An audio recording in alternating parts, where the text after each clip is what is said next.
ये 2024 का लोकसभा चुनाव है, इसमें राहुल गांधी जी जीतेंगे, कांग्रेस पार्टी जीतेंगे और मोदी जी मुंह की खाएंगे। लेकिन चुनाव नतीजे आते हैं तो कांग्रेस तो हार जाती है ना।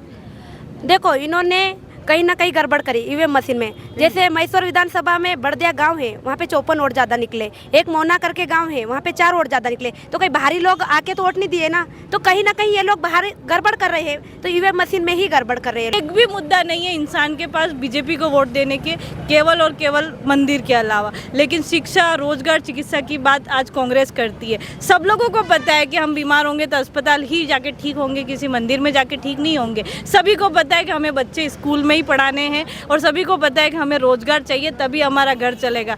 तो एक पार्टी है जो शिक्षा, चिकित्सा और रोजगार की कोई बात नहीं करती, और एक पार्टी है जो दिन भर इसी की बातें करती है, और जो इसकी बातें करती है फिर भी वो हार जाती है। क्या मोदी जी या राहुल गांधी? राहुल गांधी। राहुल गांधी क्यों?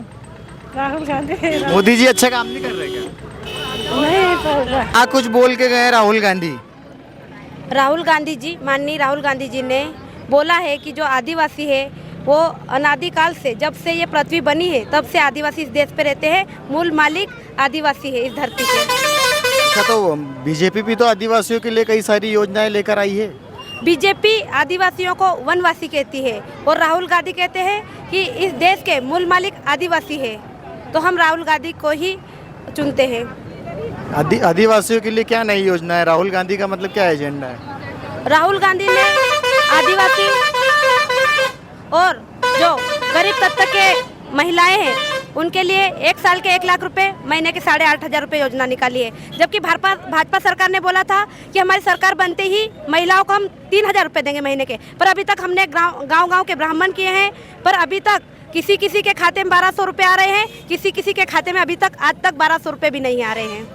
तो वो शिवराज सिंह के जो वादा था 3,000 रुपये का, उसकी बात कर रही है आप। तो वो कांग्रेस जब कह रही थी कि ये तो मुफ्त की रेवड़ी बट रही है, तो आप जब राहुल गांधी 1 लाख रुपए देंगे तो ये मुफ्त की रेवड़ी नहीं लगेगी आपको? मुफ्त की नहीं है ये, क्या गरीब महिलाओं को दे रहे हैं, जो गरीब तबके के लोग हैं उनकी मदद कर रहे हैं। और जो भाजपा सरकार है वो सभी के लिए बोल रही है, पर सभी को फिर भी नहीं दे रही। जो रोड पे गांव है ना, उनको दिए जा रहे हैं। हमने क्या पहाड़ी इलाके के सर्वे किया है, अभी घूमे हैं, तो वहाँ पे महिलाओं के खाते में पैसे नहीं आ रहे हैं।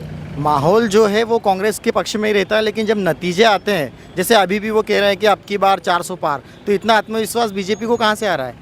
ये कहीं ना कहीं ईवीएम मशीन में गड़बड़ कर रहे हैं। हम लोग गांव गए तो सारे लोग बोलते हैं कि हम कांग्रेस में वोट करते हैं, पर जब नतीजा आता है तो भाजपा जीत जाती। तो इन्होंने बोला है कि कहीं ना कहीं ईवीएम में गड़बड़ है। सारे लोग जितने भी गाँव में गए हैं कांग्रेस को ही देते हैं।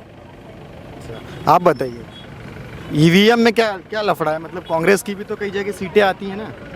देखो, ऐसा है कि बीजेपी कुछ तो ऐसी सेटिंग करती है जिसमें आप आज का माहौल आपने अच्छे से रिकॉर्ड कर लिया होगा, आंखों से देख लिया होगा। इस तरीके के माहौल के बावजूद जब बीजेपी वाले 5 लाख 6 लाख वोटों से कहीं जीत जाते हैं, यहाँ जिस सीट पे आप अभी खड़े हैं, खरगोन और बड़वानी, यहाँ तो आप निश्चित तौर पे देख लीजिएगा पोललाल खड़ते जी कांग्रेस से जीत जाएंगे। लेकिन कई सीटों पे आप पाएंगे 5-5 लाख से बीजेपी जीत जाती। मतदाता इतना बेवकूफ़ तो नहीं कि किसी एक व्यक्ति को एक तरफा वोट दे दे, यानी कि कुछ तो वो गड़बड़ करते हैं, डेफिनेटली गड़बड़ करते हैं। इलेक्ट्रॉनिक चीज़ें सेटिंग होती है। जैसे आप आज देख लो, इसरो को आप देखते हो, ज़मीन से चंद्रमा के ऊपर के उपग्रहों का वो ऊपर नीचे कुछ भी सेटिंग कर लेते हैं। तो सोचो ईवीएम मशीन हैक नहीं हो सकती, यानी हो सकती है। वो लोग अपनी सत्ता पाने के लिए किसी भी हद तक जा सकते हैं। इस बार आप देखो, एक भी मुद्दा नहीं है इंसान के पास बीजेपी को वोट देने के, केवल और केवल मंदिर के अलावा। लेकिन शिक्षा, रोजगार, चिकित्सा की बात आज कांग्रेस करती है। सब लोगों को पता है कि हम बीमार होंगे तो अस्पताल ही जाके ठीक होंगे, किसी मंदिर में जाके ठीक नहीं होंगे। सभी को पता है कि हमें बच्चे स्कूल में ही पढ़ाने हैं, और सभी को पता है कि हमें रोजगार चाहिए, तभी हमारा घर चलेगा। तो एक पार्टी है जो शिक्षा, चिकित्सा और रोजगार की कोई बात नहीं करती, और एक पार्टी है जो दिन भर इसी की बातें करती है, और जो इसकी बातें करती है फिर भी वो हार जाती। कारण ईवीएम। लोग बेवकूफ़ नहीं है। वो पार्टी जो 10 साल से राज कर रही है और जो मध्य प्रदेश में डबल इंजन की सरकार चल रही है, ये आदिवासियों के साथ, दलितों के साथ, पिछड़ों के साथ, अल्पसंख्यकों के साथ, इवन सामान्य वर्ग के साथ, जो जागरूक मतदाता है उन सबको बेवकूफ़ बनाती है, जो कि आप सबके सामने है। लेकिन फिर भी ये 2024 का लोकसभा चुनाव है, इसमें राहुल गांधी जी जीतेंगे, कांग्रेस पार्टी जीतेंगे और मोदी जी मुँह की खाएंगे। वो कह रहे हैं कि राहुल गांधी जो है वो प्रधानमंत्री बनने के सपने देख रहे हैं, जबकि वो महागठबंधन को लेकर साथ में चल रहे हैं। तो महागठबंधन का उनका ये कहना है कि उसमें कई प्रधानमंत्री पद के उम्मीदवार है। राहुल गांधी जी ने एक भी बार कहा कि मुझे प्रधानमंत्री बनना है? उन्होंने नहीं कहा, लेकिन उनके जो प्रशंसक है। अच्छा, आप चाहते हैं कि नहीं राहुल गांधी इंडिया, हम डेफिनेटली चाहते हैं कि इस देश को सबसे ज़्यादा पढ़ा लिखा युवा, पढ़ा लिखा व्यक्ति प्रधानमंत्री बन पाए। मोदी जी की फर्जी डिग्रियां और चाय बेच के जो उन्होंने पूरा देश बेच दिया, ऐसा व्यक्ति हमें प्रधानमंत्री पद पे और नहीं चाहिए। तो हम चाहते हैं कि राहुल गांधी जी प्रधानमंत्री बने, लेकिन राहुल गांधी जी ने इंडिया गठबंधन के मंच ने अभी तक नहीं कहा। ये हम कार्यकर्ताओं का जोश है कि हम राहुल गांधी जी को प्रधानमंत्री के रूप में देखना चाहते हैं, लेकिन वो जो भी निर्णय लेंगे, जो भी पार्टी डिसाइड करेगी, आज आदिवासियों के हक में एकमात्र पार्टी बोलती है कांग्रेस, इसलिए हम आदिवासी अपना 100% कांग्रेस को देंगे और राहुल गांधी जी को प्रधानमंत्री के रूप में देखेंगे। आप बताइए, विदेशों में डंका बज रहा है नरेंद्र मोदी का, देश में क्या, हम तो जब तक जानते हैं जब तक कांग्रेस का ही डंका बज रहा है इस देश में। लेकिन चुनाव नतीजे आते हैं तो कांग्रेस तो हार जाती है ना। देखो, इन्होंने कहीं ना कहीं गड़बड़ करी ईवीएम मशीन में। जैसे मैसूर विधानसभा में बड़दिया गांव है, वहाँ पे 54 वोट ज़्यादा निकले। एक मोना करके गांव है, वहाँ पे 4 वोट ज़्यादा निकले। तो कहीं बाहरी लोग आके तो वोट नहीं दिए ना, तो कहीं ना कहीं ये लोग बाहर गड़बड़ कर रहे हैं। तो ईवीएम मशीन में ही गड़बड़ कर रहे हैं लोग। मेरे हिसाब से तो बैलेट पेपर से ही चुनाव होना चाहिए, और हम चाहते ही, जनता यही चाहती कि बैलेट पेपर से ही चुनाव हो। क्या नाम है आपका? मेरा नाम आदिवासी रीना मौर्य, धार जिले की धर्मपुरी की रहने वाली हूँ। वहाँ क्या माहौल है?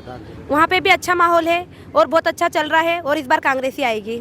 राहुल गांधी ने कहा कि महिलाओं को, हर गरीब परिवार महिला को 1 साल के 1 लाख रुपए और महीने के 8,500 रुपए डालने का वचन दिया है। और किसानों के साथ भी न्याय होगा, विद्यार्थियों के साथ भी न्याय होगा, बेरोजगारों के साथ में भी न्याय होगा, और मजदूरों के साथ में भी न्याय होगा, व्यापारियों के साथ में भी, और महिलाओं के साथ में।